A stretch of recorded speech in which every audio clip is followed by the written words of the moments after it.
If it can go in your mouth, it can surely go in your butt. I like those choices. And that's how we're going to start the podcast. You please tell me you're recording that. If it can go in your mouth, it can go in your butt. Hello, everybody, and welcome back to the Pretty Random Podcast. We've been on a 2-month hiatus because Christmas and New Year and January sucks. So we're coming back with a massive bang. And we're doing, as you probably already know because you've seen the title, we're doing a drunk episode, which is kind of perpetuated by the fact that we've all been drinking. Yeah. Because we never ever, we're completely sober on every single episode ever. But this is an episode directed completely to the art of alcohol drinking, stories, and all things inebriation. Just good old Bacchanalia. Yep, so I'm joined by Holly. Hello. I'm joined by Craig. Hi. And I'm joined by Matty. Matty, you came back from the claws of death last week. Yeah. I've been so close to getting sober, but decided that this podcast was more important than getting sober. You were actually in your coffin, Mark gave you the call, and you were like, "Hold on a second." Yeah, you put up the Thatcher symbol in the air, and I came a running. This is the new slogan: Pretty Random Podcast, better than the. Oh God, I was going to say the Jaws of Life, but that's for like cutting people out of cars. Yeah, that's a good thing. Yeah, I mean, better than CPR, because that's better. We're going to launch straight into a variety of subjects about drinking, whilst drinking. So straight up, I haven't told the guys what this question is, so we're going to have the instant response from them. I guess the last person to answer this question is going to have a little bit of time to think. But the first question is, what is your favourite drink? I want to know who has it on the tip of their tongue. Mojito. Oh, I was about to see that. Cider. Sorry. No. So you two've got Mojito, which is just a cocktail unbranded. You've got cider. We can do a brand. So we can. Have you got a favourite cider? Yeah, I do. And I've already mentioned it. It's Thatcher's. Thatcher's Gold. Proper Somerset. Out of the Thatchers, which is your favourite? Is it Gold is your favourite? It's Gold. No. You should see the way he turns his nose up at a haze. No. Haze is like a Thatcher's Shandy, for worldwide or non-regional listeners, non-Somerset listeners, Thatcher's is a local-ish cider brewery to us. Their classic brand is Thatcher's Gold, which is a nice crisp traditional Thatcher's. It's quite dry, cider. I'd say. Compared I think to it's quite others. sweet. Yeah, I'd say more. It's medium. I'd say it's medium. It's compared to like Haze or Haze Rose. is sweet. Rosé's sweet. Yeah. And then you got Katie. like the more dry. vintage stuff. Thatcher's vintage. There's Thatcher's Big Apple as well. I quite like the Big Apple. Yeah, depending on.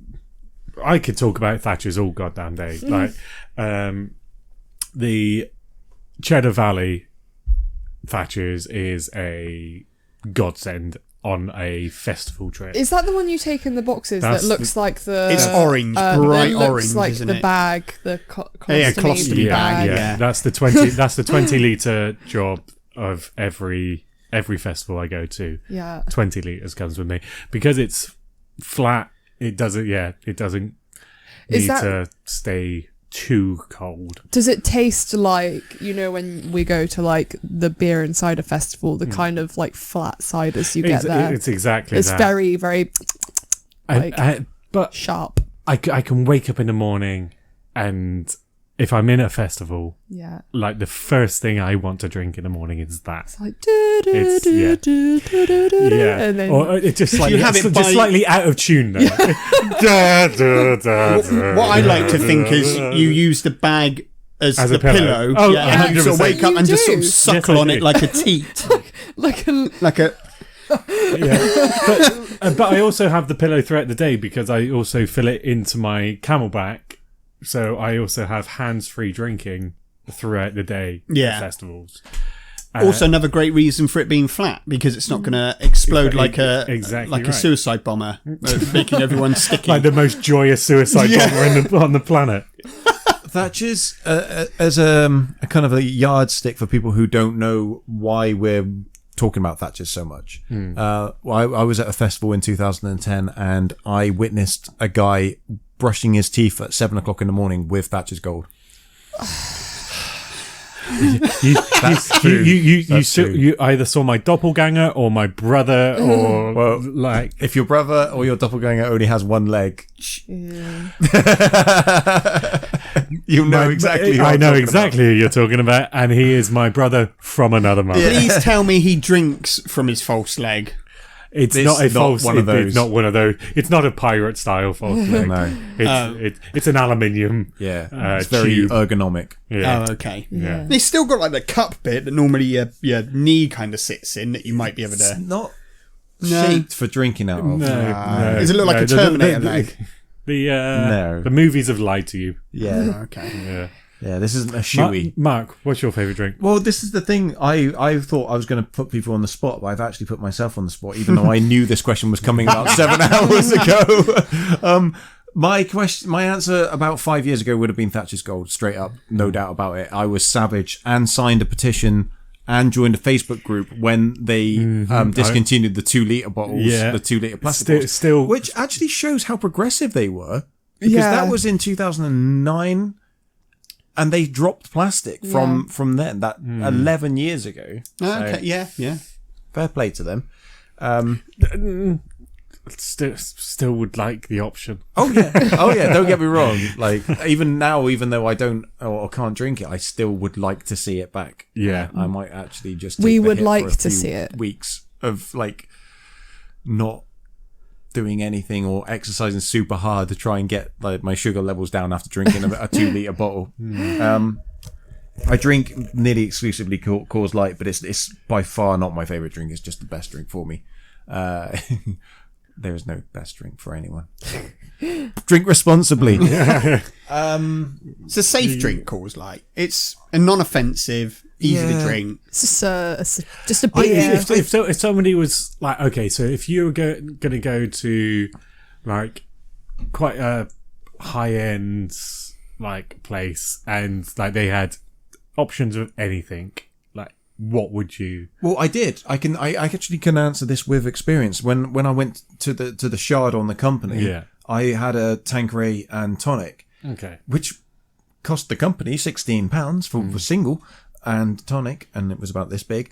But I was going to say gin and tonic, just because I can picture the sensation of drinking it and how good it feels. Yeah. Like, you know, when you have your first gin and tonic, you're like, love it. So I'm not a particular brand, I don't think, as long as it's like decent. But yeah. Yeah, I think I might have fallen into the trap of picking my go-to drink. Yeah, rather than my like if not if money wasn't an option, because like everything's available to you. I could be drinking Hendrix and Fever Tree now. I'm like, no, I don't. But then again, maybe gin and tonic is my favourite drink because It's so simple, yet there's so much variety. Yeah, the variety and the different. No, I'm not changing my mind. It's still Thatcher's. Thatcher's is still what I'd go back to. Like if, like I was starting to drink on a night out. Yeah. And it reminds me of the summer as well. Yeah. Thatcher's. Yeah. Like if you've gone for a nice walk in the heat of summer and you just got to a beer garden, a Thatcher's Gold, refreshing.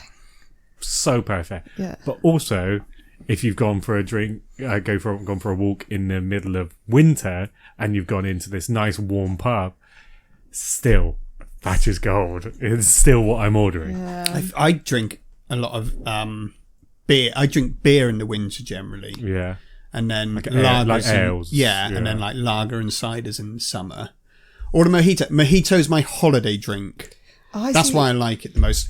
At the pool, and then you get the bar staff come around and they take your orders and they go, "What do you want?" You go, "We'll have a mojito, please." And they come back and they just keep bringing them to you, and I love it. My favourite thing when I had my like really late lectures last semester, where I'd have to get the 9 p.m. train home, would be to go to the Cozy Club like an hour before the train and get a mojito, because their mojitos are so nice. Do they make them do they make them properly? Yeah, I've had a mojito.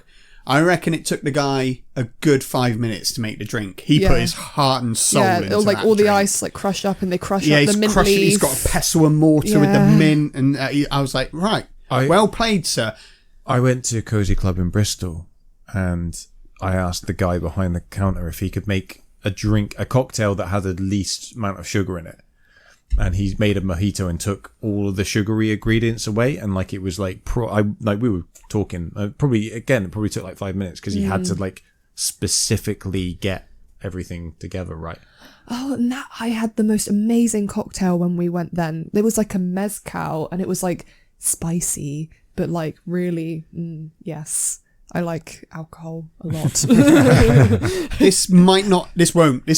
don't know why I said might not. This won't translate well to the podcast, but I'm just going to show these guys. This is a cocktail sugar that I found the other day. I'm just going to show it to you. There you go. Mark, would you like to? Holly. So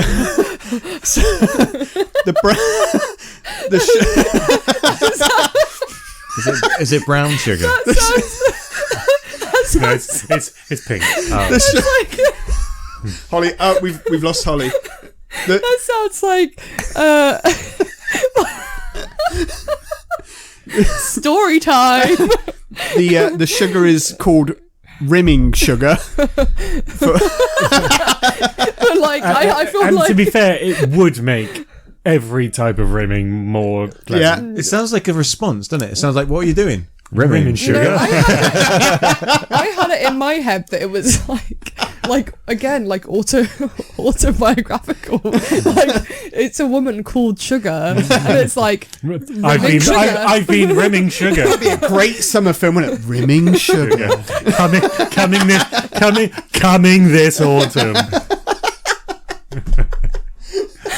If this pops up on the internet, we're taking royalties, man. This shit's copyright. The next part is the exact opposite. And what's your kryptonite? What's your drink kryptonite? Which I'm going to start with first because I know my answer. So I'll give you a little bit of time. I know mine as well. Straight off the bat. Mine is Bacardi, or like specifically white rum, but like no, white rum, but specifically Bacardi white rum. And I want us to say as well why, and I bet all of our reasons are exactly the same. Mine is it was the first drink I drank and got drunk. Oh wait, check that shit out. First drink I drank and got drunk. And the English language, and it was horrific. I don't remember it tasting good. I don't know if it was like the only thing. I'm sure it wasn't the only thing. There was a liquor cabinet. We actually got into a liquor cabinet. It was the only thing we drank, and I was out for the count, like properly out for the count. And then just after Christmas, well, like more like the middle of January, was one of the first times I had it in the same sort of volume where I was having those mojitos in Chicago's, and it did the same. So that's my actual kryptonite. Yeah. Mine is Sambuca. I hate Sambuca. Is it white or black? Either or. No. No. My downfall on Sambuca was when I was a teenager. When first camera phones like started rearing their ugly head, we had a bottle of Sambuca and we're like, right, do shots, light it on fire. Yeah. Let's take a photo of the shot on fire because that looks cool. And obviously on my 4 megapixel on my 2.5 megapixel camera, obviously takes about 20 seconds to take a photo on those. Stay still, it's going to go blurry. Exactly. So I had this thing alight for about 25-30 seconds. I'm going to say minutes. put my hand on top of it to put it out, and then did the shot of boiling hot sambuca, which just instantly touched the back of my throat, and every single thing that I had even looked at in the past 24 hours came out of my mouth, all over this guy's bedroom. And then it caught on fire. You were like a dragon, just spewing fire. and from then, like, that was nowhere near the last time I had sambuca, but that was the first time I was like, oh, that's horrid. So it wasn't the volume of it that you drank; it was just the fact No, it was the fact that it was boiling hot. you drank hot, And it tastes boiling like hot fucking fluid. shit. Yeah. And every time I've drank it since then, it's just put a little reminder in my head of, remember that time? And therefore I've absolutely despised it. Matty Thomas will remember this. At least you did the sensible thing of putting it out first, because I have seen so many times people drinking it when it's on fire, and it's just going down their tops, over their faces. Everything's on fire. That seems so dangerous to do. I had a friend that I used to go to school with do a shot whilst it was still alight, coughed, and he set the entire bar on fire.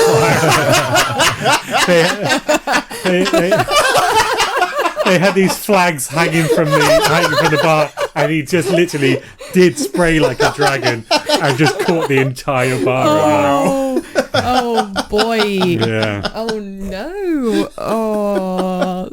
I took full responsibility for that by running away as quickly as I possibly could.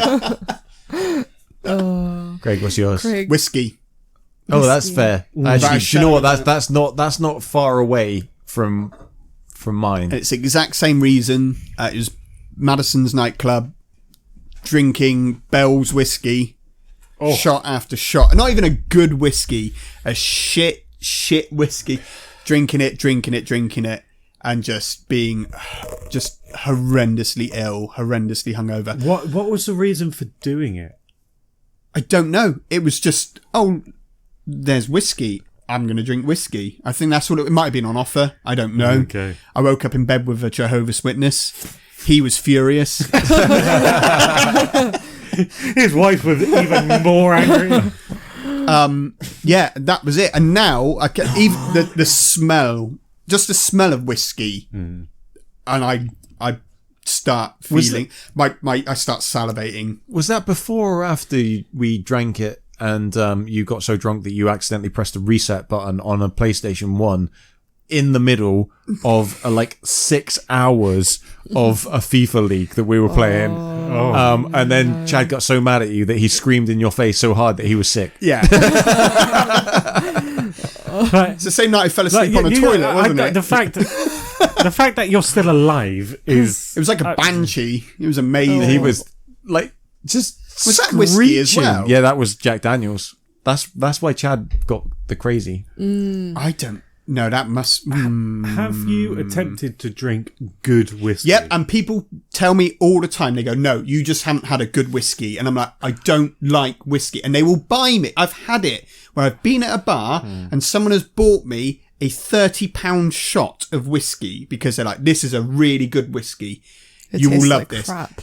It's all the fucking same. It's all horrendous. It's all horrible. I can drink whiskey if it's watered down to homeopathic levels. That's what I was going to say. Like There's squash. And then I can drink it. There's a decent amount to be said for a lot of rocks, like a lot of whiskey on the rocks. Yeah. Because not only does it water it down a little bit, but the cooling of it makes it.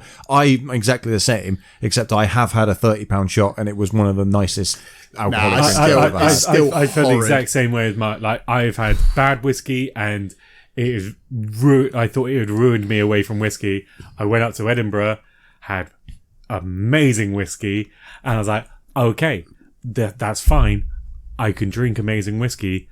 I'm not going to buy amazing whiskey. I'm not going to go out. It hasn't and helped spend me. It's 40, more, 50 quid on a bottle of whiskey. It's not gag worthy, but I still don't like it. No, I don't think it's I'm not going to be a ever going go-to to like ever it. for you, is it? No.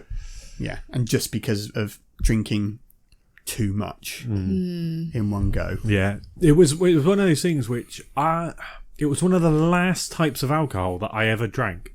Actually, like I'd gone through all of the like the vodkas, tequilas, sambucas, Absinthe. Malibus, absinthe, gin, vodka.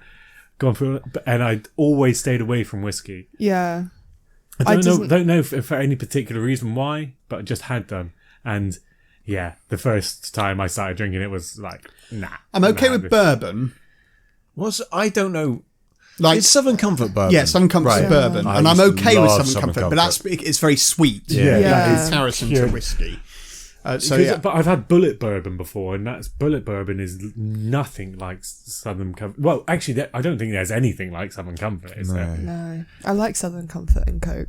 It's really nice. Southern lemonade, Comfort- Southern Comfort Comfort lemonade, is- better than Coke. Yeah, I've never Yeah, tried it. I was turned. Where somebody got the order wrong. Basically, I asked for a Southern Comfort and Coke. They came back with Southern Comfort and lemonade, and I was like, "Well, fuck it, I'll drink it anyway." And I was like, "This is my new drink. I'm drinking this now." Yeah, and I haven't gone to Coke. What's yours, Holly? Vodka.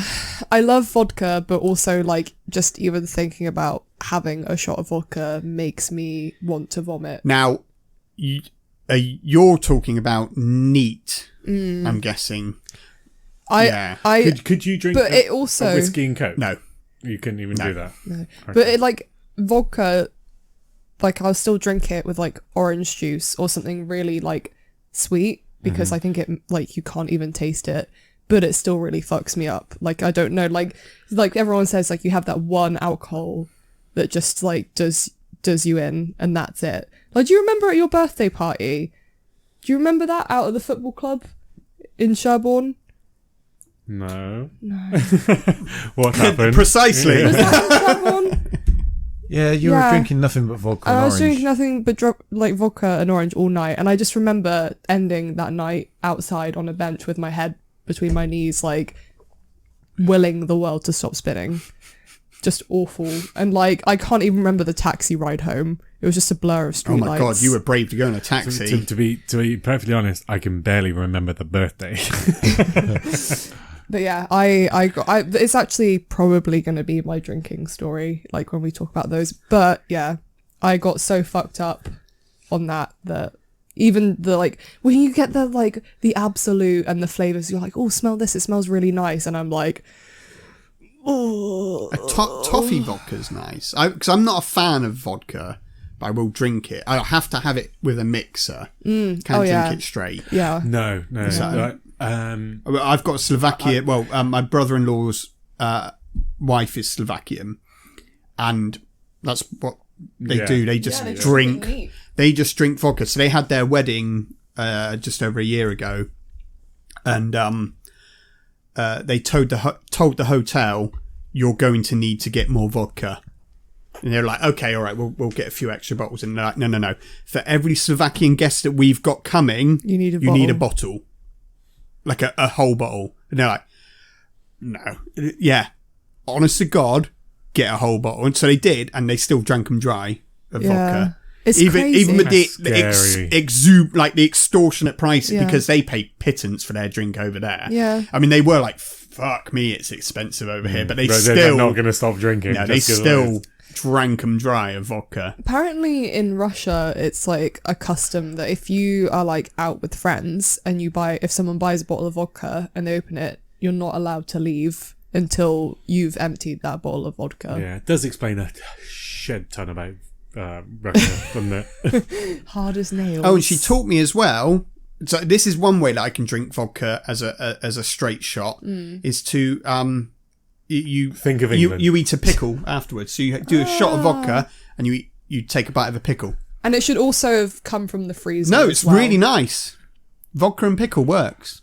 Try it.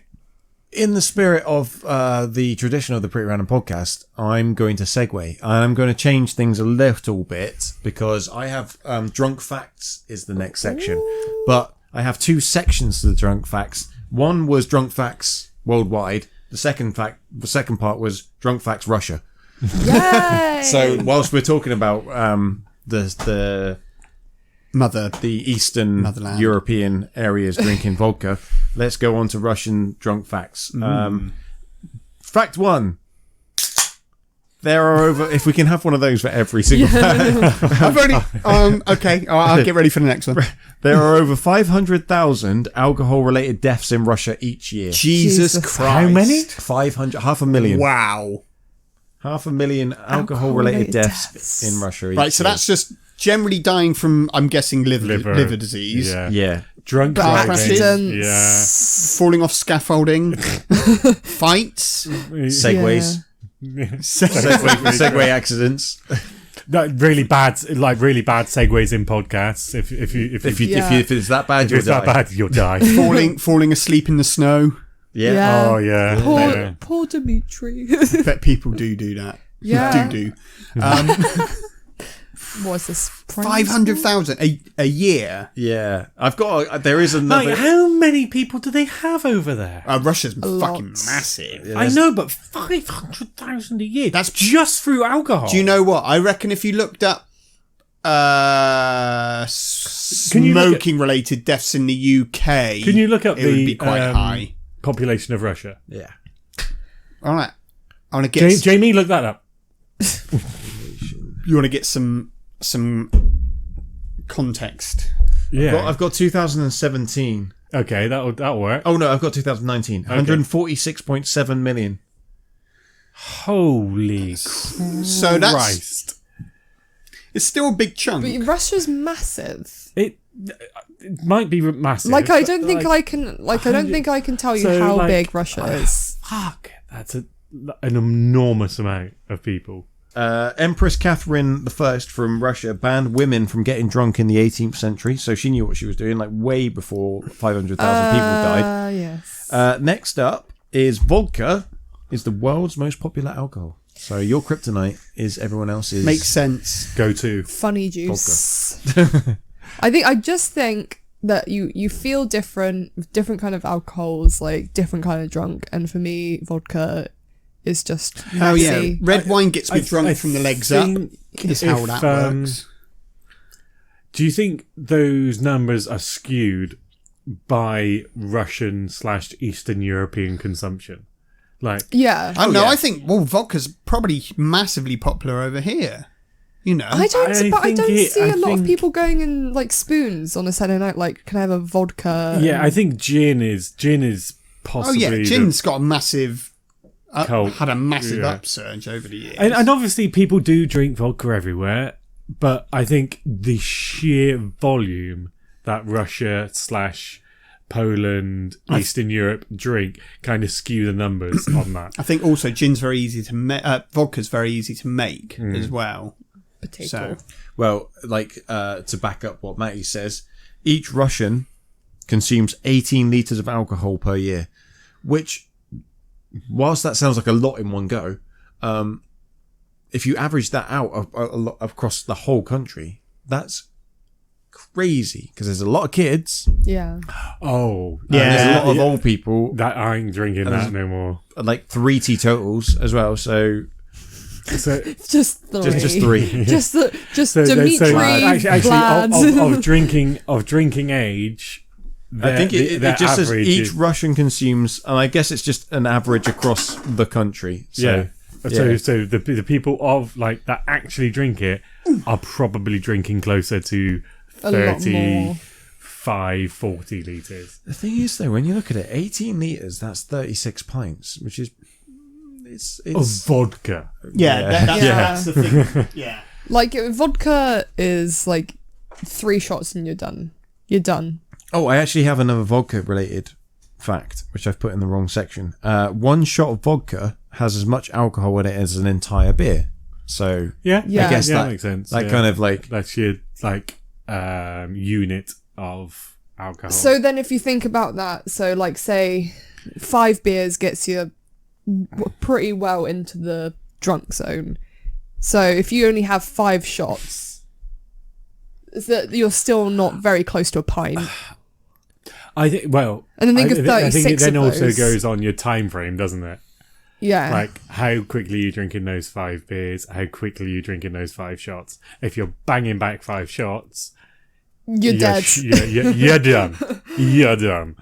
If you're drinking 5 beers over the course of an evening, Yeah. then it's 5 and drive, isn't it? We're just gonna edit that one out. There's going to be a big long bleep over that last sentence. redacted. Right, so we're moving out of Russia to the world now. Although there is one very specific American fact that I really like.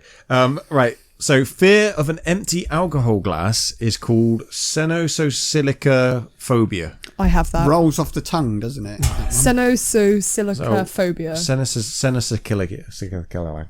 Cigarettes? Does that mean you can never finish a drink because you're afraid of the empty You always glass? have Yes. One of my friends has that. Really? Yeah. For real? Yeah, for realsies. Or does he have to go up to the bar with a part full glass? No, he just will not, he cannot finish the last part of his drink. Is it because of the fear of like the spit back? Exactly, yeah. It's his own spit. Oh, you're preaching to the choir. Don't worry about that. Like, we have been trying to, like, get him out of this. You'll gob in his beer. I would. We've done much worse, but Yeah. yeah. You just drank a pint of ever urine. since he was, I'd probably say 14, 15 years old, and we've been drinking pints of beer. He has never, ever managed to finish a bottle, a can, or a pint of beer. He just sounds like the kid at the party that's like, I drank 6 beers, and you go round and you find half empty, Yeah. half or half filled drinks everywhere, and it's like, you've only had 3. No, I've had 6. No, because that's half full. That's half full. Yeah. Well, he blames on a phobia. That's fine. He's a lightweight. I like being a lightweight. It's cheap. I don't know, like, this might be a phobia in his case, but I don't know. There's some people who just don't fucking finish their drinks. And you go around and you're, like, picking up the cans and you're like, seriously? Like, you put all these together. Like, we've offered him money to finish his drinks, and he's been like, no, I don't want it. I think I think someone in our friends group doesn't finish their drinks a lot, because sometimes if you guys have had like a little party and I clean up the next day and I'm like, I feel like the weight in the can. I'm like, I wonder who that is. Murder mystery. yeah, Cluedo. The world's strongest beer has 67.5% I'll take Craig alcohol. with the gin and tonic. Do you want to repeat that again? Sorry. The world's strongest beer has 67.5% alcohol. That's ridiculous. Percentage. And must taste horrendous, I imagine. And it's also a repeat fact of Pretty Random Podcast Series 2. I had Really? a feeling it sounded familiar, but I was like, is it something that I've tried? Because I remember, like, when I tried something that's well over 10% and it's just syrup. It's like... I had the Brewdog Mr. President. Yeah. It's like 11%. Oh, and it no. was, It's the Brewdog. Is it the Brewdog? This one? Yeah. I don't think so. No. It was hard to drink. Yeah. It was. I was like, whoa, fucking hell. Yeah. For beer. I drank 15 or 16% cider, and to be fair, the 15 or 16% stuff was a lot more drinkable. Like, basically, there was a cider festival I went to which had about 20 different ciders, all the way from 4% up to 16, 17%. The middle rounds were the most disgusting ciders I've ever tasted. Anything around 9 or 10%. Yeah. Above that, it was pretty much just like wine. You're just drinking Okay. strong wine. Like, those middle ones were disgusting, and it's just like they're just trying to make cider stronger just for the advertisement's sake, and it did not work in the slightest. But I think that, like, even though cider hasn't got like a high alcohol percentage, I still find that it gets me tipsy quite quickly. But I don't know if that's because of the sugar in it as well. It might be because you don't drink it frequently as well. Yeah, maybe. That's what catches me out. If I drink a drink that I don't normally have, then I'm not conditioned to it. I don't know if you do. I guess you get conditioned to a particular type of Yeah, I beer. think so. Or, I think if I... But actually, no, I don't know. Because there's, like, when I went over to France in December, they don't have cider. So you just move on to lager. they not have Stella Artois Cider. Cidre. Not that I drink. Oh, okay. Yeah, so you just move straight on to lager. And I think I was always drinking the same amount of lager than I would of cider. So, yeah, I'm not sure what the rules are with how much you drink of what. I reckon a drink can catch you out if you're not careful. What was the first drink you remember nicking from your parents? Cider. Port. Vodka. Mine was gin. I used to drink straight gin from the bowl. Oh, from the bowl? From the bowl. The bowl of gin. Gin. Communal bowl It was of a gin that was in the living room. A single plum floating in it. And it was in a man's bowl. Gin straight. It wasn't a plum. is- Yeah, yeah. There's a pair of Gin plums. straight prolapse. does taste like perfume. It was straight gin. I remember. What do you call it when you nick from a liquor? Well, I'm going to say liquor cabinet. It's a very American thing to say, but there's a word for it, isn't it? So I've got a feeling it begins with S. Swipe. It's like sniff. Steel. Schnoozling. Just made that up. Snifter. Maybe I'm thinking of snifter. But Like you'd a, like... well, a snifter is just like a little bit. Yeah, you'd it's- you take a snifter of a drink from... Did you ever top up the bottles with water? No, but I saw a great thing that was Possibly, like yeah. when you just fill up that one vodka bottle, and then when you reach like 18, your dad's like, "Here, take this bottle of vodka to your party," and it's like, that's just all water. It's all been refilled with water, Dad. No, when I was a teenager, my parents had a problem. And in the back shed, in the back garden, they used to bulk buy 2-litre bottles of cider. So there was always maybe 40 2-litre bottles of cider in 40? yeah, in the shed, just stacked. Oh my lord. ready for parties or whatever they were going, like What the planning. fuck? And so that always meant if I had a house party to go to, I could just go in there, get to the back, crack open a couple of cases and drag a couple of 2-litre bottles of cider, and happy go lucky me. We never had alcohol like that in the house. It was only ever spirits Yeah. in the house. Never, like my mum and dad weren't big drinkers at all. Like the spirits were there for Christmas. That was about it. And then like he never had beer in the fridge. He never had cider. Nothing like that. Yeah, But they were very relaxed with alcohol as well, where they it wasn't a forbidden thing. When I was a kid, it was like, yeah, if you want, if we would go out for a meal and my dad would be like, yeah, here you go, have a bit of the beer, have a bit of my beer, or have some wine or whatever. It wasn't, so I was never sneaking, well, no, I was sneaking behind their back, but I never got ridiculously drunk. No, I did. It wasn't a taboo thing to drink. To be fair, like even still early on, like after I'd been doing that for a little while, and then I'd be telling my parents I'll be going to a party. At that point, they'd be like, "Oh, go grab a couple of bottles from the shed if you It's like." safer than you. Yeah, getting trying vodka or to something like that. steal a couple of bottles of vodka or something like that. Yeah. The next one is completely different to the rest. Hang on, is this another fact? Mm-hmm. Hang on. You're going to say, is it a number? No, No, we've gone past. We've gone past. Ah, fuck it. Way past. Would you like to open your beer? I'm going to do it anyway. In Ohio, it is illegal to get a fish drunk, I'm getting a fish which drunk. kind of suggests that in the rest of the world, it's not illegal. And How do you it's get also a fish drunk? legal to get a dog drunk Is it actually? in Ohio. Really? Well, But I, Specific to fish? Specificity. do they even have fish in Ohio?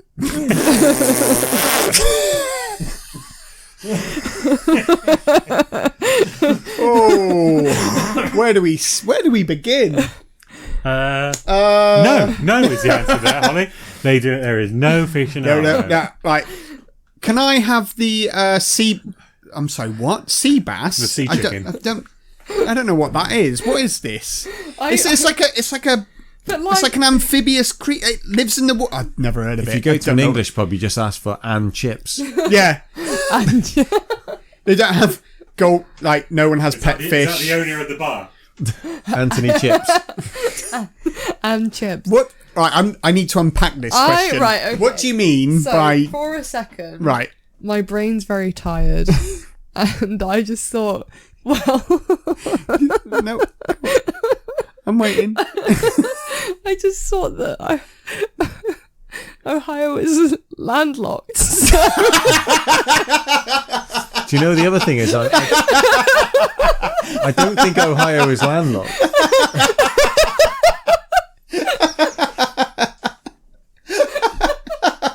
Oh. I thought, but then I wasn't thinking about like pet fish. I thought like going out to the river and like In a landlocked place, you can still have rivers and lakes. Ohio has a massive lake, one of the Great Lakes. It's like- probably one of the lakes where you're like, no, that's not a lake, that's the sea. I can't see the other side of that. When you read that, I thought it was like, I mean, Lake Erie, in fact. It's on Ohio, the banks of Lake I mean, Erie. Ohio is kind of like just Texas, so I just had this image of like someone going out to Texas is also not landlocked. having Like really, really not landlocked. Brilliant. to have it like going out to the sea. Like I didn't think like pet fish. I thought like wild fish, where he swims up to you and then you just sort of like give him a little bit of this, and then he's off. I've been at a house party while I was at college that someone poured a load of vodka into a tropical fish tank. And, Fuckers. Oh my God. Killed them all. Instantly, I bet. I don't know if it was instantly, but definitely the next day they were all dead. That's And really sad. Oh no, yeah, actually. it was horrible. I don't condone it at all. Don't do it. That's very like Jeffrey Dahmer, like early years psychopath sort of behaviour. I'd say. The final fact is that people with blue eyes have a greater alcohol tolerance. Ah, Score one for the blue guys. Hang no, on. I want to be a lightweight. What? Yeah, I was going to say you've got. Yeah, I've got blue eyes. Look, am I the only brown-eyed boy Brown-eyed here? girl, yeah. Shit-eyed. Kill him. and I probably have the lowest alcohol tolerance as well. I know I do. Yeah, it doesn't take a lot to get me. I'd much rather be a lightweight. Because No, absolutely not. I just. I you don't hate have people to, that boast about how much they can drink. And Well, it's like, you save money. it is not. You're going. Oh yeah, I've had 9. I drank 15 pints last night and I still wasn't drunk. It's like, well, that's shit for you. I had 3 pints and I was anyone's. Yeah. I I was out on the street Wow, corner. don't Right, take it that way. I take it I like to see the night out. So the reason I want to be able to drink a lot is because I will drink a lot, because the speed that I drink is not going to change whether I'm down in the pub for a Sunday afternoon or I'm going out on a stag do. Like the volume, like the rate that I drink at is exactly the same. Which is quite fast, in case you don't know, Matty. Yeah. It's a very It's fast. very quite fast. quickly. I can nurse a It's- drink for a very long It's time. quite threatening, No. actually. Yeah, glad. It was meant to be. That's why I lock eyes every time I down a drink. Which isn't for very long. 3 seconds maybe, and it's gone. Yeah. It's gone. It's But yeah, gone. I like the fact that I can drink and still carry on my night. The times that I drink with people that try to like kind of keep up, and then you end up having to look after them for the rest See- I've just learned that lesson. Looking after Absolutely. people when they're drunk. That's definitely not in your ballpark, Matthew. No, don't do those kind of things. Just I do my thing and let them roll on their way. Yeah, you just go to the bathroom and pass out in there instead. That's all good times, isn't it? That was facts. Good facts. Straight facts. Big facts. Facts. Russian facts. Straight facts. Next up is drunk his or her stories. Like his stories. Her story. Stories. Yeah. His or her. So many to choose from.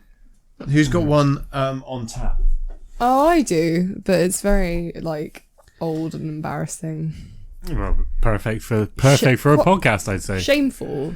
I had just turned 18, and I'd never really been drunk before this point. I remember a little stint in Krakow where I had too much Jägermeister and had to be carried through the streets at 5 p.m. 5 p.m. Yeah, that looked really good. But apart from that, nothing too major. Because my parents, like, my dad would always be like, "Oh, try my whiskey," and then I'd be like, "Ugh, that's Hang on, disgusting." Were your parents carrying you through No, Krakow? no. School, the college friends. Okay. But like my parents, they were always like, "Don't you go out get partying?" So I wouldn't say I was like repressed, but I definitely not maybe been as like used to like alcohol consumption. Like everyone always talks about like going to a field and drinking cider. Like I never did any of that. And it was a Halloween party, and it was Halloween during the week, but I went anyway, and I didn't really know anyone at this party. It was like a friend of a friend's, and I had gotten a bottle of Absolute Raspberry for my birthday from a couple of friends, so I took that with me, and for some reason decided to just like swig it from the bottle, which is not You maniac. Hardcore. which is not very clever and not very classy, though. not very impressive. It no, is. Yeah. no. And I just remember, like, it didn't taste like anything. It just tasted like water. And the more I went on, the more tasteless it was, and the easier it was to down. I bet the Polish that was surrounding you were taking you on as their own at that point. Look at her go! And I was like sat in this girl's concert, and I still sometimes see her around town, and I still to this day, like, I hardly knew this girl. Like, she was an acquaintance, but definitely like not a friend. And we were sat in the conservatory. I was with my friend, and they had like a cactus there, and I was so drunk and like waving my hands around so much when I was talking that I kept catching my hand on the cactus. I had scratches all up my arms and hands, and it was terrible. And then I don't really remember the rest of the night after that. I remember being out in the garden, and there were lemons growing on a tree, and I tried to In Krakow. No, this is back here in Yeovil. Okay. Same night though. What a journey. And I need vitamin C. yeah, like biting into a lemon. And then I remember being on the floor and being like, I'm going to be sick, and being dragged through by like both arms, like strong armed through the kitchen to the toilet, like being dragged, like I couldn't stand up. And it's like kind of like a movie from then, like just little like flashbacks. And I remember puking so hard into and just like being like, I'm gonna die, like this hurts, like it stung so much. Were you making noise while you were puking? 'Cause No. You know, when that's good vomiting, when you're going... I don't really remember much, but I just remember thinking this is never ending. And then I can't remember much. And then there was a paramedic there, and I was sat in the doorway, and it's so shameful. And I was so drunk, but I was still like, this is bad. And I remember being like, oh my God, I'm so you have so much better, like more better things to be doing tonight than looking at. And she was like, yeah, I do. And I just Yeah, remember... she's not going to let you get away with it. Yeah. And I remember her taking my blood and then carrying me up She a to this vampire? girl's room. Yes. And then I woke up the next morning and I was so still drunk and hungover. I remember waking up to my phone ringing and thinking I was at home in my bed, and my mum being like, "Where the fuck are you?" And being like, "What do you mean? I'm in bed." And she was like, "No, where the fuck are you?" And sitting up and being like, "Where am I?" And having to walk home on a Wednesday morning at like 7 a.m. It's raining.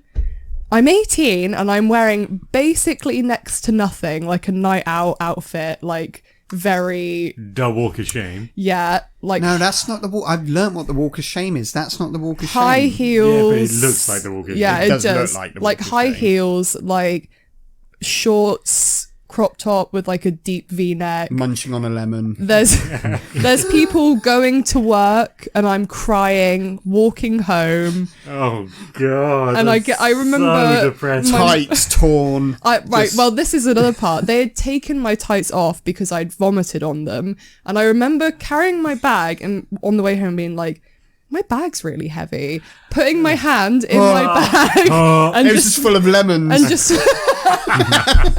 and just feeling like wet. And I looked in and it was my sick covered tights that they'd put in my bag. And I just remember like getting home and opening the door and my mum just looking at me and saying, "Go in the shower and go to bed." And the funny thing is that exact same day I had my induction in the evening at Tesco.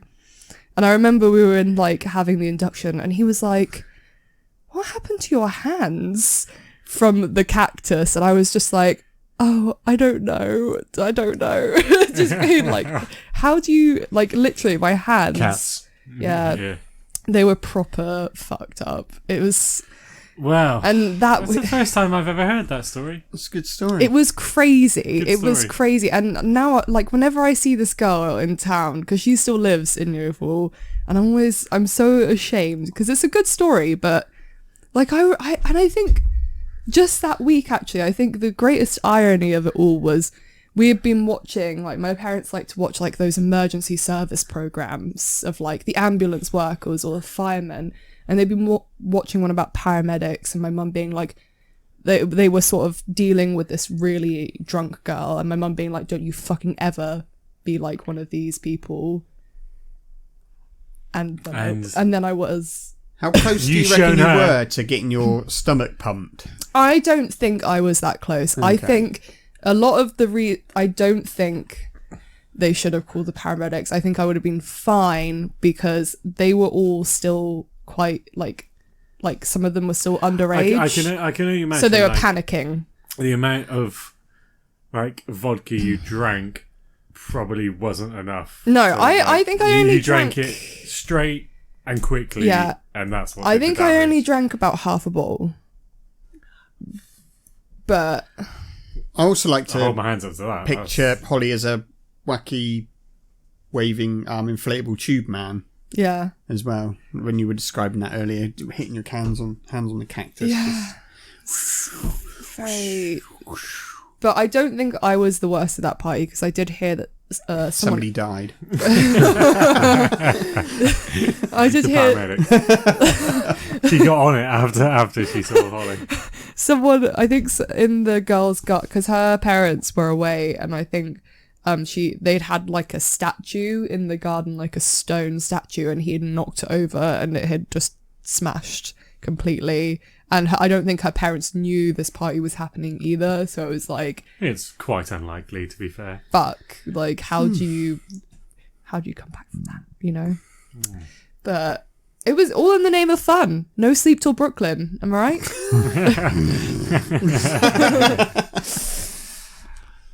Craig, Mark, you got something? I feel like I'm going to step on Mark's toes with this story. No. Am I not? No. Oh, I'm good. Okay.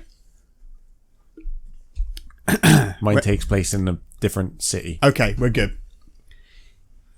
It was a winter's evening. No. So, here in our hometown of Yeovil, we are famous for making gloves. And there is a abandoned glove factory in Yeovil. It's basically a hollow shell. Yes. And it has fencing hoarding around it to stop people from getting in there.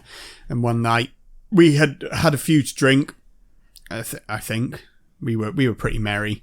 I can't remember where we'd been before. No, neither can I. But I know we ended up basically going, let's go to the glove factory. So we broke our way into the premises.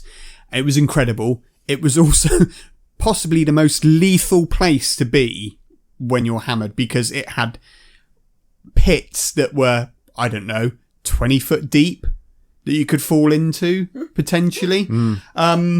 We were climbing around. We found a staircase, went up it, walked along beams because there was no longer floor or floorboards, probably 2 stories up in the up in the air. Yeah. We had mobile phones for lights, and this is before torch mode on a mobile phone, so it was literally just the glow of the screen light, and that was it. It was the fact that when one of our friends opened the door and a load of pigeons flew out. What's that director's name that always has doves? John Woo style. just pigeons coming out, screaming and flapping whilst we're balancing on Alfred Hitchcock. It was a bit like that. Balancing on floor joists, but we ended up on the fire exit of this factory. You could see like pretty much over a load of Yeovil, and it was incredible up there, but also still very dangerous. We somehow got back down. I'm not quite sure how we remember getting back down, but in this factory there are also they were like houses, weren't they? Yeah, it was like residents, like outbuildings, but like house shaped. Yeah, what you'd maybe they were like canteens or something like that for the factory. I'm not really sure, but we went into those and we discovered we started finding loads of shit. So basically, there were people, homeless people, I'm imagining, were living there. We found a Man United annual. Mark swiped that away. I left it there actually. It was like a 6-inch vinyl. I left it there in the first place, and I had to pretend like I was innocent. This is the first time I've been here. 100%. Oh, a Manchester United annual. Oh, I've never seen this before. There was a 6-inch ABBA vinyl, wasn't there? Yeah. I can't remember what it ABBA was specifically. I can't remember what song it was, but we got to a part of this building, and then we found lit candles, and we were like that.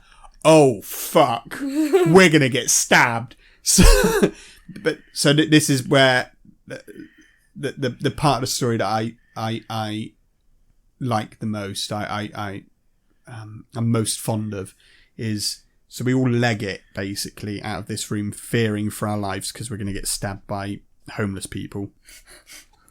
And where we climbed through, it was quite a small hole. Before we had gone to this place, we had gone to a local kebab house and all got food and stuff like that. And I managed to crawl through this fence and get out onto the road in a panic. And I just remember seeing this arm come through the hole in the fence, and it's just Mark's arm, and it's just a kebab in his hand, and he's just going, "Take my kebab! Save the kebab!" So it's grabbing this kebab out of Mark's hand as he's because Mark's quite a bit bigger than I am, height-wise and gangliness, trying to get his way through this tiny hole in the fence, and then we just ran. It was good. It was good times. But how we didn't die, I don't know. There were several occasions where that was a possibility. Where that should have happened.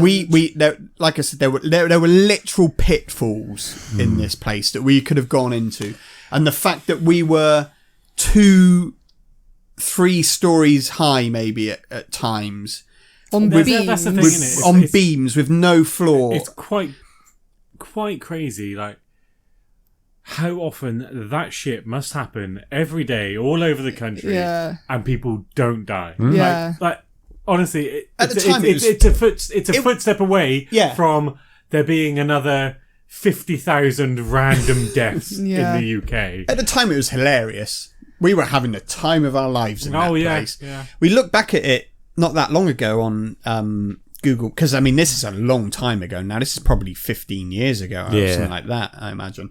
And you look back at that place now. There are trees growing inside this place now. It's complete. There's no roof on the building anymore. Yeah, nature's completely. It's completely different now. Subsumed I'd it. quite like to go back there again just to see what's going on.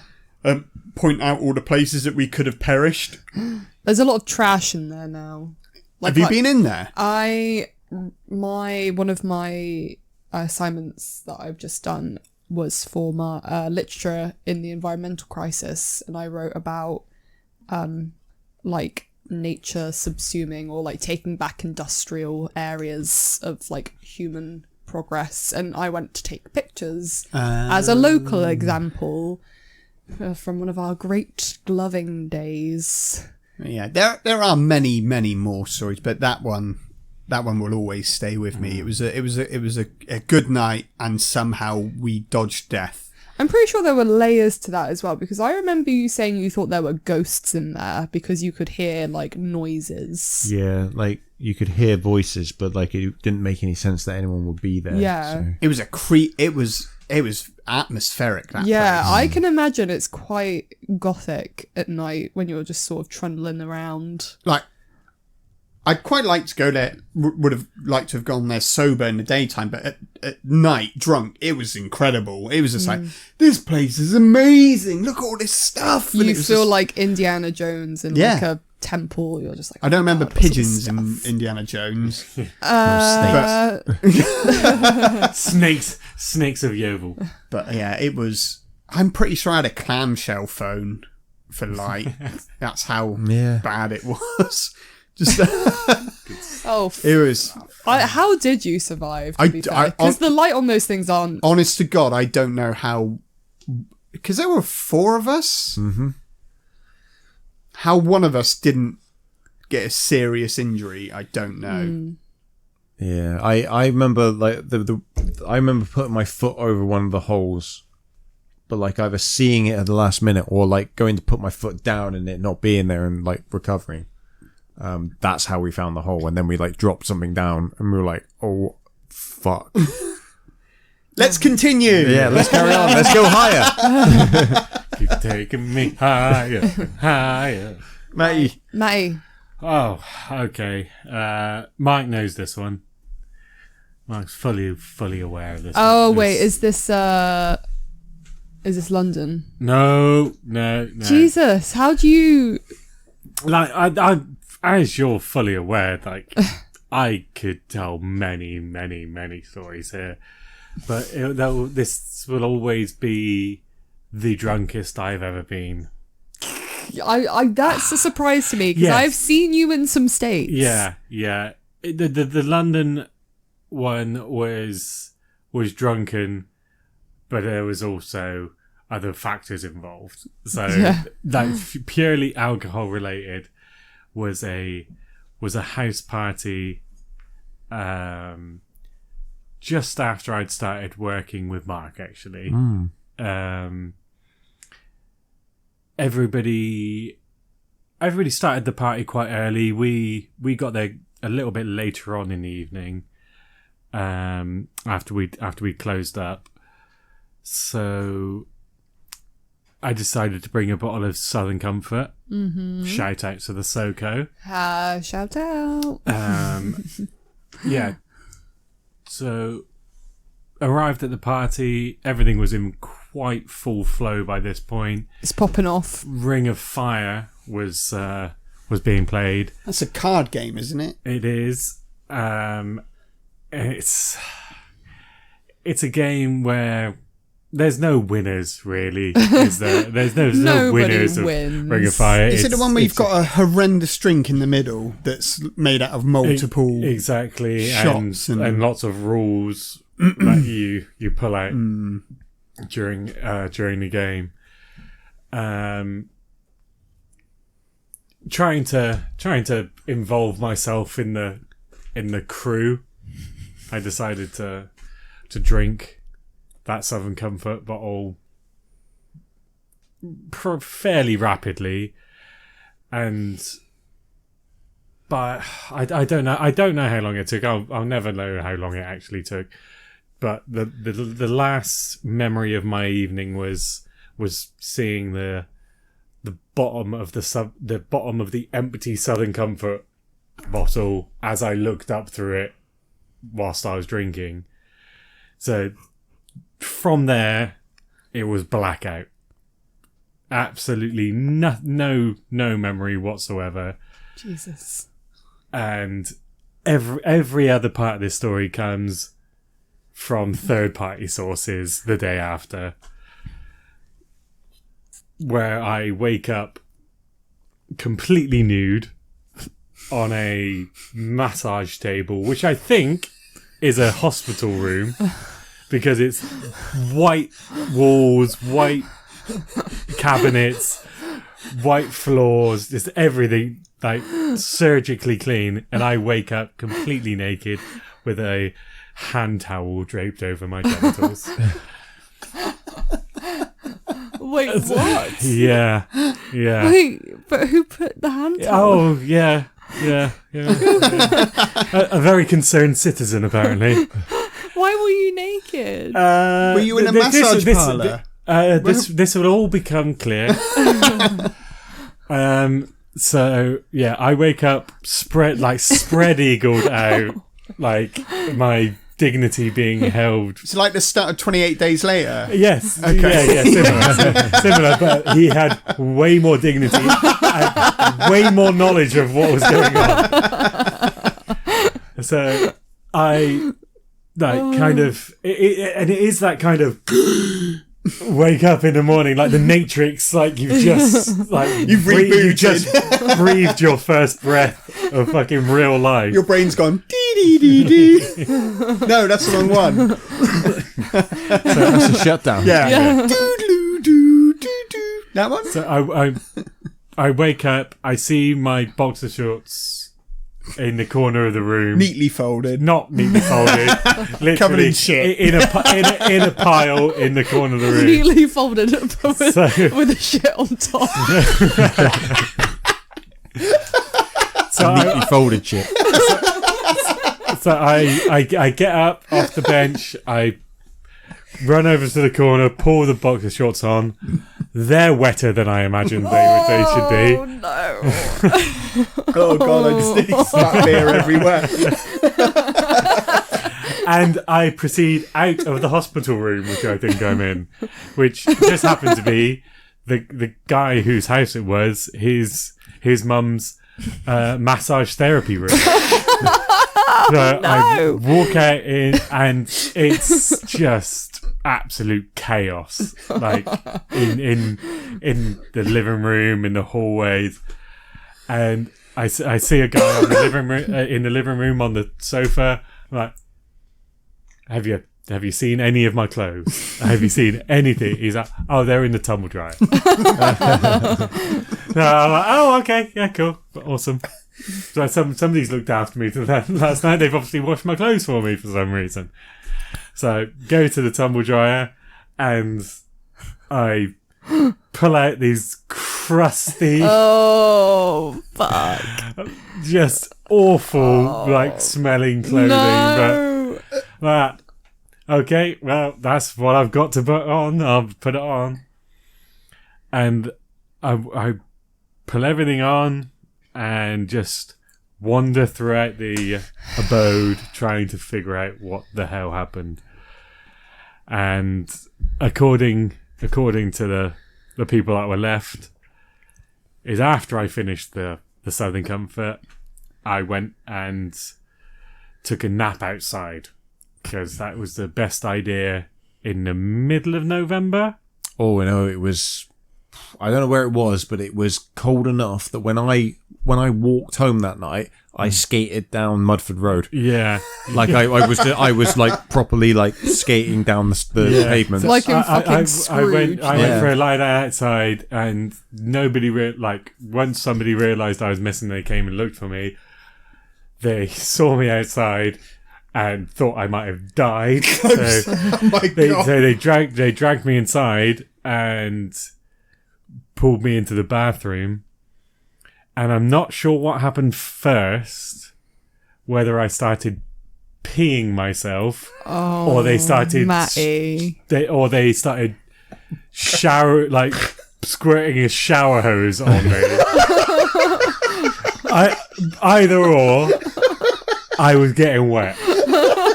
I was there, I can confirm. Okay, which happened first? The pissing started first. The pissing started first. And then I made the executive decision that we should wash him. Oh my God. Yeah. So after that happened, they decided that they didn't want to leave me fully dressed with piss-soaked trousers. So they pulled my trousers off. I started not enjoying it at this moment, so managed to get my trousers back off them, and there was a poor unfortunate girl that was throwing up in the toilet at the same time. So me and my current state of silliness thought, what she needs is to wake up. So I started slapping my piss-soaked trousers over the top of her head while she was throwing up in a toilet. Yes, this is all moments of my life which I have found out. Oh, Jesus Christ. Yes. What? Yes, this isn't even the end. Or the worst. So after that, there's a break in the kind of narrative of what quite happened between here and me running around the house naked, jumping into the bed of the guy whose party it was with his current girlfriend, my future girlfriend. Matthew. She saw something she liked. Okay? After you slapped piss-soaked. Yeah, Oh my yeah. She saw something, and I believe that was my last actions of the evening of jumping on them whilst they were in bed, completely naked. Oh. And after that, I wake up in the room. So like, I'm not sure what I miss out, what I've done in between, but I'm quite happy for that knowledge to have disappeared. Yes. Yeah. I think I just have this image of you like running around like an unbridled toddler, slapping people with piss-soaked pants, and then just passing out like a sleepy toddler. Yeah. I suppose the ending of the story is of going to work the next day. You went to work the next day. Yeah. Fucking Getting to work hell. on time, and because I completely emptied my body of all alcoholic substance completely, I woke up without a hangover. Absolutely fine. And That's not I fair. went to work. That's well done. Yeah. Good show. I feel good. It's terrifying with the blackout drunk is scary. I've only had it once that I can't remember what's gone on, and that was my stag do. Were you there for that part, Mark? One in Martok? Part in Martok? No, I wasn't there for that. You were there for I was there for the early bit. You were there for the early I was part. in Teignmouth watching Muse when that was happening. Oh to yes, but yeah, that is the only time in my life that it got, like you said, you've got that last memory, and then you're waking up and you're like, I don't know what happened. Yeah, I've only ever had two. And it's One was that night. The other it's other the was fact my that you're stag still night. functioning, but you have, well, as far as you know, I've got no control over myself because I've got no memory of it. I don't know what I was doing. And I was doing stuff that was very out of character for me, apparently. I was jumping on top of cars. I wouldn't do that because I'm a car owner. You jump on top of a car, you're a cock because you're damaging somebody's vehicle. But I was doing that. I also tried to shit in my brother-in-law's next door neighbour's garden, apparently. Again, wouldn't normally do that. And then they tried to rape me with fruit. But that's another bit. But that's probably why I got rid of that memory. Mark's story. The good thing, to round this off, I can tell you, listeners, that you will be happy that mine does not end with any sick. Okay, good. I'll tell it kind of Quentin Tarantino style and skip to the end first, though. So we're in this bar. It's what I would imagine to be about 10:30, but could have been about 7 or 8 o'clock. And me and my friend are rapping to "Hi, My Name Is" by Eminem in what turned out to be a gay bar. Karaoke this was as well. We weren't just like on a table like doing this. They have to rewind all the way to the previous night where we were out in Leicester Square until about 5 a.m. in the morning on a night that we didn't know because of the lack of the information. You know, you don't have Twitter. You don't, like this is the year. This is probably 1999, maybe. I think. No internet to like tell you that every single Before the apocalypse, every single ATM is going to be down in the city that night from 12 o'clock. Everyone's going so crazy. We've spent ourselves completely dry on. We're in Leicester Square out on a night out. We need to get home to Cricklewood, which is about 10 miles north of Leicester Square. No night bus there, no underground. We just need a taxi. So we go somehow. I don't actually know how. There's lots. This is like a flick book story. So I'm going to give you little snips and snapshots because there's the in-betweens aren't there for anyone. We end up in a corner shop in Trafalgar Square trying to convince the guy to give us cash back, even though they don't do cash back. And about half an hour it took and we got it. Are you robbing him? Kind of. There was 3 of us. There were 3 of us gathered around him. I'd like to imagine it's really innocent, but you're actually robbing a shop. I mean, we're robbing him with our money. If that makes sense. Yeah. And we eventually, we were always a fan at the time of getting taxis home that weren't taxis. They were just geezers stood around next to their cars that we were warned several times not to do. Oh, yeah. But they would charge 20 quid for a ride across town that would cost 40 to 50 minimum in a cab. And that's at that time. Yeah. So you imagine now that's going to be like 60, 70 at least. So we get home anyway. We get home and it's probably about 6 o'clock. We get a call in the morning about 9:30. So we've been asleep for about 3 hours at the most, saying, "Where the fuck are you? Don't you remember we're doing the Circle Line pub crawl today?" And the Circle Line pub crawl is the Circle Line of the Underground. Every single tube station you get off and you go to a pub and you have to have a different drink in each pub. There's about 25 stops on the Circle Line pub crawl. We managed to get our shit together. We get down there for about 11 o'clock. So this is all pretty good for the memory. We get down to the pub and we just have a straight up beer. It's not going down well. We also look like hobos because we haven't not got our shit together.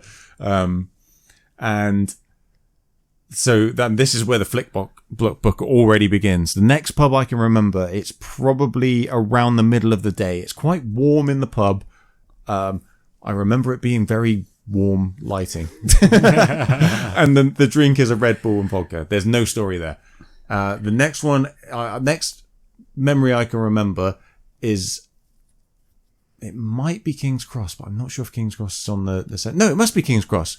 It might not have been on the central line, the Circle Line, but we had to get one of our friends home to Scarborough.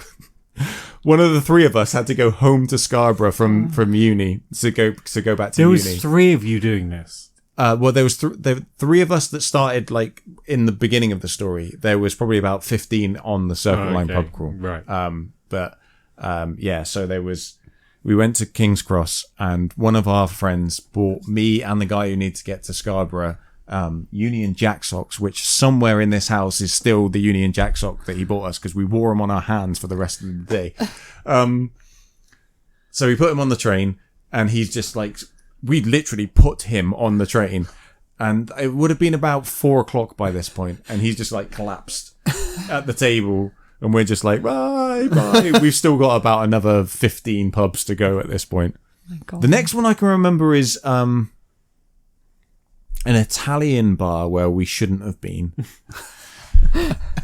Nothing really bad happened. Like I just a remember mafia we bar. should not. Yeah, it was really quiet, but like it was like loads of people, loads of Italian groups of people sat around tables with candles on, and like you knew you shouldn't have been in this pub. Yeah. The next memory, I'm not 100% sure, but there's a good chance I've checked it out. We were in a hotel, and leaving the hotel, actually, yeah, so this is where the Quentin Tarantino thing comes in, because the person who went to Scarborough was still with us on this part of the journey. We're running out of a hotel down a very long corridor that's got tables on each side where people were like eating and drinking coffee and stuff, and we're taking sugar lumps from every single table, and as we're going out we're just throwing them at each other whilst people were just like eating. There's a chance it could have been the hotel we stayed at for your stag do, because it's on the same circle line. I distinctly remember coming out of the tube, going left, then going left again. So there's a very good chance that's that same hotel, and there was a long corridor down in that hotel. Not sure, but it happened. The next memory is being pushed in a trolley along the side of a very busy A road. The trolley hitting a bump, and I fell out into the A road, and then everyone in the group running and grabbing me out the road. Now, in my memory, it was like a life or death situation where I fell sprawling across the road and I got saved in a split second. What probably happened was I fell gently out of the trolley and somebody onto picked the road, you up. and somebody went, "Get out, you fucking twat." And then I just crawled back in. The next bit is I can remember I ran out of money, and I'm trying not to use names. I don't know why, but it's only because no one's used names in these stories yet.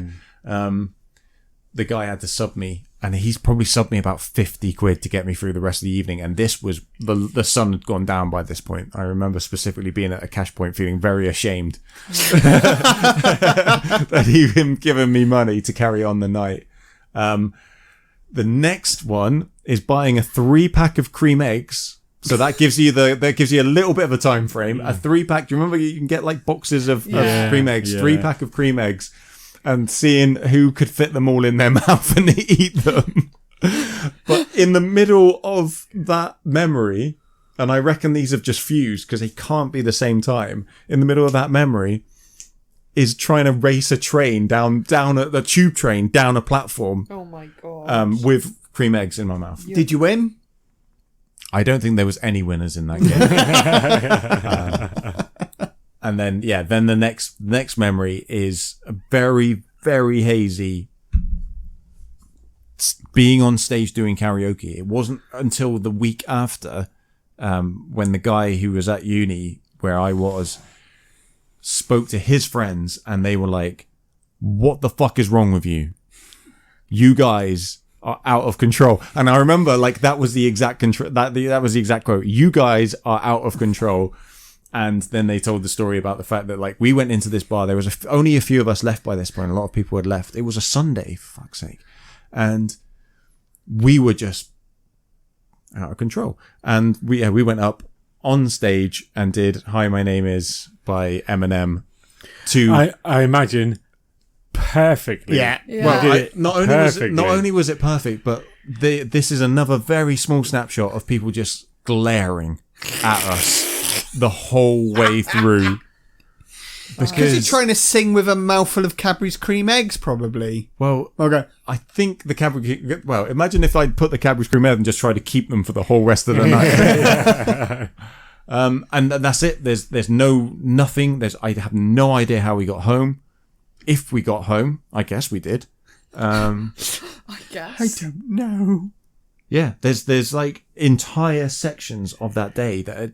I remember being near the Cutty Sark at one point. That's in London, isn't it? Mm-hmm. Yeah. Yeah. Being near the Cutty Sark. I remember going, "Oh, look, the Cutty Sark. There's massive old ship. Amazing." Went to a really posh bar there. Is it really like bad of me to be like, that Circle Line pub crawl sounds like the fucking best day ever? That sounds like the funnest thing It sounds ever. like something I'd be totally fucking if you up start for now. really early, Yeah, we started at 11. I think you could do it. It sounds horrendous. I think you could do it. I couldn't drink 20 drinks. I feel like if you there were spread it out- concessions. There were concessions. Yeah, if you spread it out between meals and I I couldn't don't drink. remember eating. well, there's You your had first cabbage cream downfall. eggs. Yeah. No, but like, Lies. like, Lies. see, Or so were they testicles? I think you go for brunch. You have a couple of mimosas, No, it needs to be all different. So there's a mimosa. or you and just some a- cocktails. Yeah. With your brunch. Right, so I'm looking at the circle line right now, and I think the Cutty Sark one might have been Tower Hill. I would have gone to the Spoons in Tower Hill. There was Westminster It's my or St favourite. James's Park, which would explain why what I didn't say about the Italian bar is because I didn't want to check it, as I think it was near Trafalgar Square. Also, So I Notting think Hill. We walked from there. I've got no memory of Notting Hill, Bayswater. I kind of got a memory of Paddington. South Kensington is where the hotel was. King's Cross is where we dropped off our friend who has an African country named after him. Okay. Okay. South Africa. Yeah. It's actually Mozambique. Thank you. Oh, no. I thought I remembered Baker Street, but I think one of them lived like near Fleet Street. So I feel like that would be. I feel like if you spread that out over the day, No. if you were eating consistently, No. and you had little breaks, No. I feel like It's you could too do much. it. No, I think you could do it. No. Because I've already I had think there's only one possible way to find out. it's exactly 25. in about 2 hours. I've had 4 drinks. So, That's not 20. but if you think about that, so you've got So you need 2, to be 4, drinking for 6, 8. 24 hours. Unless you, Eight. I know one of these has a spoons outside it, but unless you get lucky with them, you're going to be spending about 150 quid. If you could have halves, I think maybe possible. But you're doing it on like beers and pints and stuff like Yeah, that. because they're weak. Yeah, but Yeah, also maybe- your tummy would yeah, I be think- so full. Halves, bottles, shots. Yeah, you could do shots. I Half couldn't do bottles, shots and shorts. I think you could just about do it. Have a different flavoured apple sour on every. Also, I'm not sure there are many different flavoured apple sours. I'd be fine then. I'm You might pretty get a sure little we tipsy. didn't stick to that rule. I think it was. I actually can't remember where we started, but I think it was abandoned like probably about halfway through.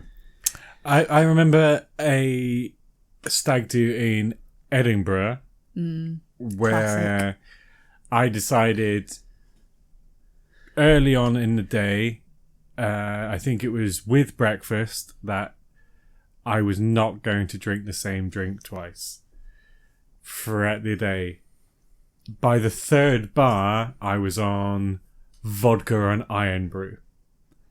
Vodka and iron brew. sounds good. That does sound it good. was I for, love for iron a for a Scottish drinking session. I thought it was a magnificent idea, and I lasted from about 9 o'clock in the morning until about 4 o'clock in the morning without hitting the same drink twice, and That's it impressive. was a highlight. It was an absolute highlight. So, listeners, if anyone wants to hear a follow up to this, where it's actually happened, or even like a in progress, I don't know, recording. I don't think that would go well, but it was worth a try. Or like a vlog of some description. Go to twitch.tv/Pretty Random Network. There's a donate button on there, and you can help us out. Yeah. Make this happen. I think we could do the circle line, or we could do an Edinburgh pub crawl. It's like my ages. ultimate fear to be doing that circle line. I know I would get lost in London. You would not get lost. There's an easy rule for like if you like, especially if you're scared of like the tube. I'm and, like, terrified of the tube. Are you actually? Yeah. But like if you get on a tube, or if people get on a tube and you're not on the tube, You just get off at the on the next- tube and then get off at the next stop Next because stop. that's the rule. Because me and Jed, like, when we were going to Comic-Con, and Mark he is fully immersed in the London life. He ran for the tube, and me and Jed were like hesitating, and then before we knew it, Mark was on the train, and it was going out, and yeah, you just get off at the next stop and then just wait for the next train to come. Although I was at the door going, get off at the next stop. And I was like, ah! It does genuinely terrify me. It used to scare me, but now I think it's quite fun. I think it's quite. I feel like that it's the veins. I'm in the veins of London City. It's gonna kill everyone. Coronavirus. They said like London, the underground is basically a petri dish. Yeah, it's like ventilation. God. Just goes in, comes out, goes in, comes out. Blech. Bed goes up, bed goes down. Bed goes up, bed goes down, bed goes up, cloud goes up, cloud goes down. It's quite fun, especially on the newer lines when they make the noise where it's like woo, woo, woo, woo, woo, like before it sets off. I feel like I'm in a rocket ship. I'm like, bye Earth. And then if you look into the next carriage when it's going around a corner and they're like on a slant. Oh yeah, that's cool. It I looks do like really that. weird. Yeah. Oh, I guess that's it. Drunk stories. We've kind of just tailed off. culminated with drunk stories. Like I had a vision of drunk stories ending with everyone drunk. Oh, I'm getting there. Yeah, I'm a little bit tipsy, but I keep forgetting I I'm have smashed. work at 9 tomorrow. But it's only 9 till 2, so Dooby dooby doop doop doop. did we do? Is that what you did? Yeah. Okay. Oh, I did write a note down at the beginning of the show, which is Go fuck yourselves. oh yeah, that's a good one. actually. All up and around your holes. So let us know if you like this episode. If you did like the episode. Well, I haven't finished the sentence yet. Jesus. All right. Why do you have to laugh Tough so crowd. loud, Craig? Sorry. Let us know if you like the episode, because if you did like the episode, how about we do more drunk episodes where I had a fucking great idea. It was so long ago now. It was like 2 hours ago. It was an idea about trying out different drinks whilst on a podcast. They call it like Pretty Drunk Podcast or something. But like in the middle of, it's a bit like Drunk Histories, but just getting drunk. But the story's occurring mid fucking podcast. I'll take your silence. If it is silence, I'll take your silence as a negative. Nega-rooney. Okay. Thank you everyone for joining us. Holly, Hello, goodbye. Craig, Bye. Matty, Hello, goodbye. I've been Mark. Look out for us on social media. Google Pretty Random Podcast, and we'll be all over the place. And we'll catch you next time. Bye. Hasta luego.